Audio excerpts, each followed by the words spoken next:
Hello student, good morning. आज अपन लोग पढ़ेंगे chapter 6 EVS। Every drop counts. Long long ago, काफ़ी समय पहले। This is a picture of Ghadsisar. सर मीन्स अ लेक। यह है 650 ईयर्स पुराना घड़सीसर। सर यानी तालाब। King Ghadsi of Jaisalmer got it made 650 years ago with the help of the people।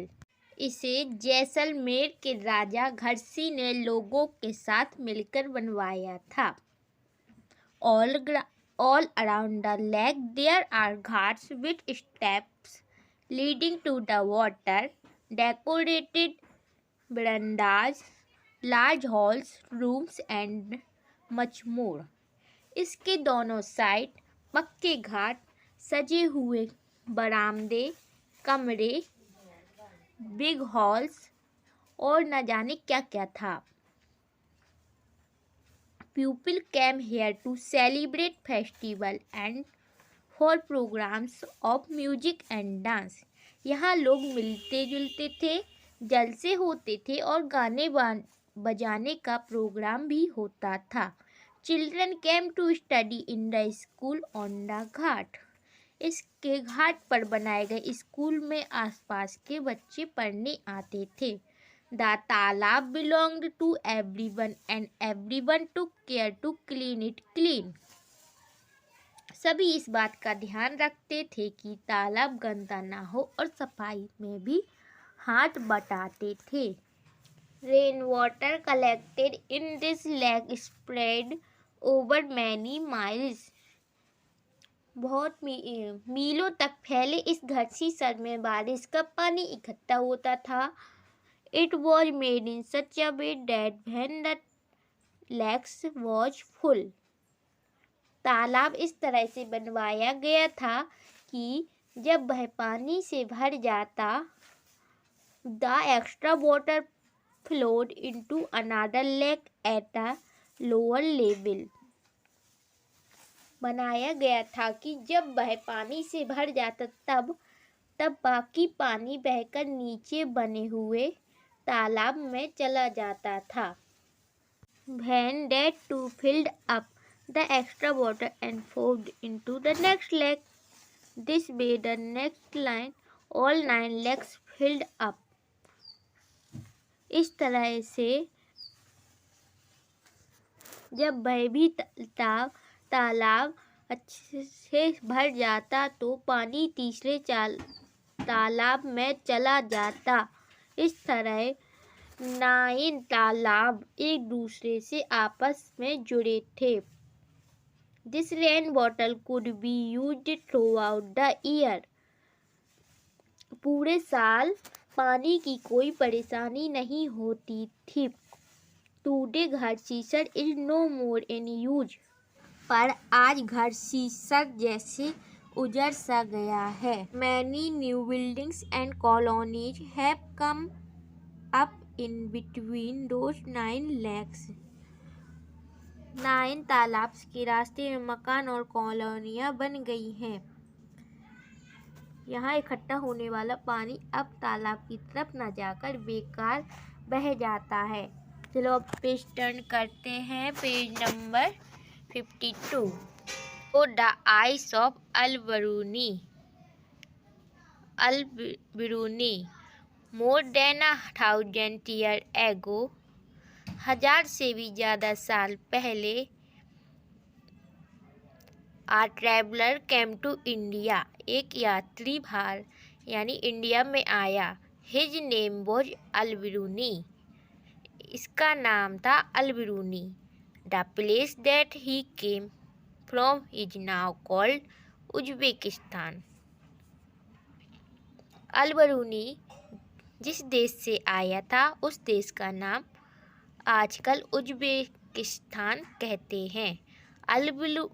अल-बिरूनी carefully observed and noted down the details of all that he saw. Al Biruni ने बहुत ही छोटी सी चीज़ों और जगह को देखा और उनके बारे में लिखा। Here is a part of what he wrote about the ponds of that time.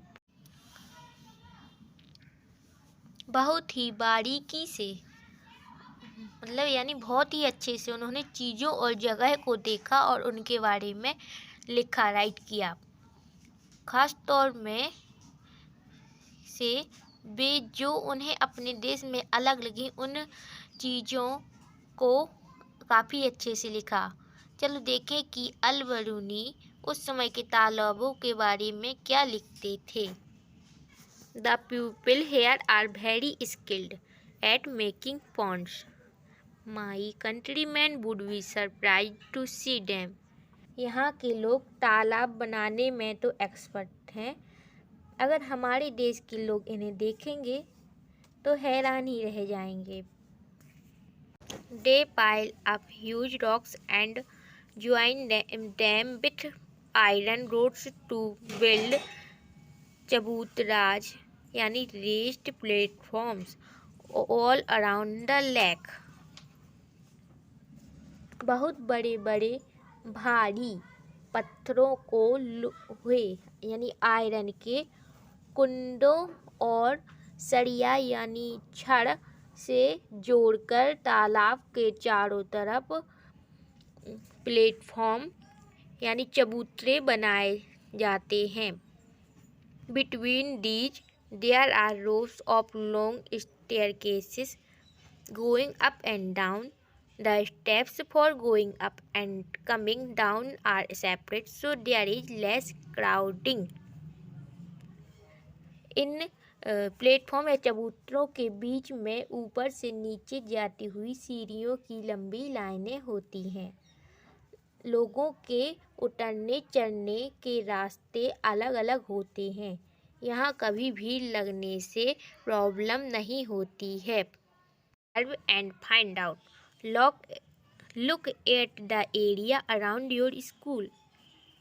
अपने स्कूल के आसपास की जगह को देखो। Are there any fields, farms, pukka roads, drains etc.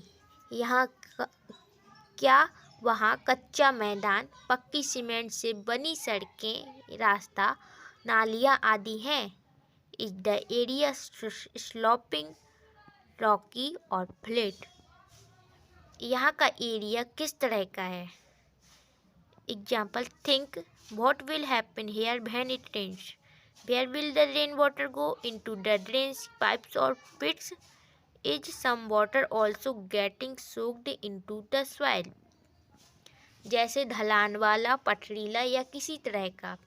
तुम्हें क्या लगता है बारिश का पानी बहकर कहाँ कहाँ जाता है होगा? जैसे ज़मीन में, नालियों में, पाइपों में, गड्ढों में, कहाँ कहाँ आदि। Drop by drop. Besides Jaisalmer, many places in Rajasthan get very little rainfall. Here it rains for only a few days in the entire year. Sometimes not even that much. The rivers here do not have. Rajasthan में जैसलमेर के अलावा बहुत से इलाके जगह ऐसी हैं जहाँ साल में ईयर्स में बहुत ही कम पानी रहता है और बहुत ही कम दिन बारिश होती है। यहाँ की नदियों में भी साल से कई महीने पानी नहीं रहता है। इसका टर्न करते हैं page number 53। All round the year and at most of the villages in these areas did not have a shortage of water. People knew that every drop of water was precious. Lakes and johars were made to collect water. Water was everyone's need. One and all came together in this work, be it a businessman or a laborer. Some water from the lakes or a laborer, some water from the lakes soaked into the ground and reached the wells and wadi. Wawri step well. The soil of the area also became wet and fertile. यानी सोचो में भी यहाँ के ज़्यादातर गाँव में पानी की कमी क्यों थी? लोग बारिश की हर बूंद की कीमत वैल्यू को जो जानते थे। पानी का इकट्ठा करने के लिए तालाब और जोहर बनवाए जाते। यह एक की नहीं सभी की ज़रूरत थी। इसलिए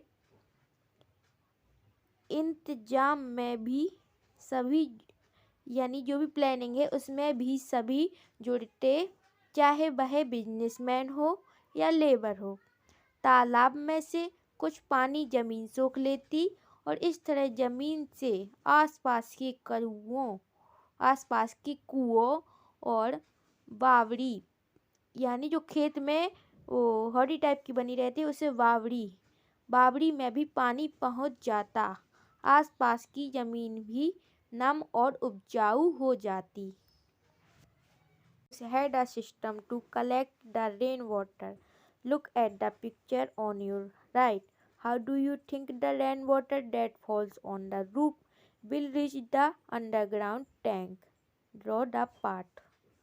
घर घर में भी बारिश का पानी इकट्ठा करने का प्लानिंग इंतजाम होता था।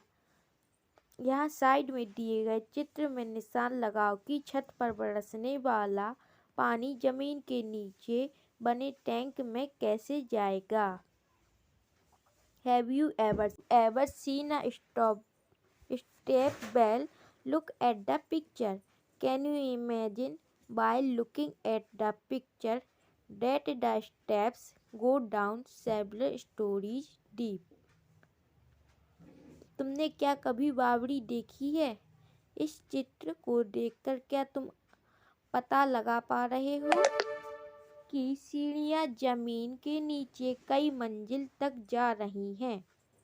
पानी ऊपर से खींचने की बजाय लोग खुद पानी तक पहुंच सकते हैं, इसलिए कुछ लोग इसे सीढ़ीदार कुआं भी कहते हैं। सीढ़ीदार कुआं यानी जैसे कि बेहद Instead of drawing the water up from the well, the pupil could go down and step and reach the water.